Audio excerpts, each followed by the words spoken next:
Сдруженијето на пензионери откочани во сабота на 12 август во манастирскиот комплекс Свети Пантелеимон во кочанското село Пантелеј ќе го одржи традиционалниот 11-ти поред собир на пензионерите од Македонија. Како што ни информираше председателот на Кочанското пензионерско здружение Ѓорги Серафимов, на собирот во Пантелеј се очекува учество на над 3000 пензионери од повеќе краеви на Македонија.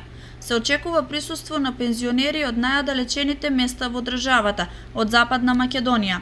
На собирот ќе биде презентирана кратка културно-уметничка програма со присуство на музичка група која ќе придонесе за веселба и расположение на присутните на собирот. За сите посетители е предвиден традиционален манастирски ручек, гравче со димено свинско, салата и лепче. Оброкот чини 50 денари, за што е потребно присутните на собирот со себе да понесат прибор за јадење. Собирот започнува во 10 часот, а тргнувањето е од автобуската станица Кочани во 8 часот, од каде што Автоатом има организирано превоз.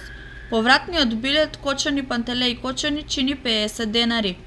Од Кочанското здружение на пензионери најавуваа регулирање на сообраќајот од Кочани до Пантелеј и обратно, а на местото на собирот е предвидено да биде присутна и лекарска екипа.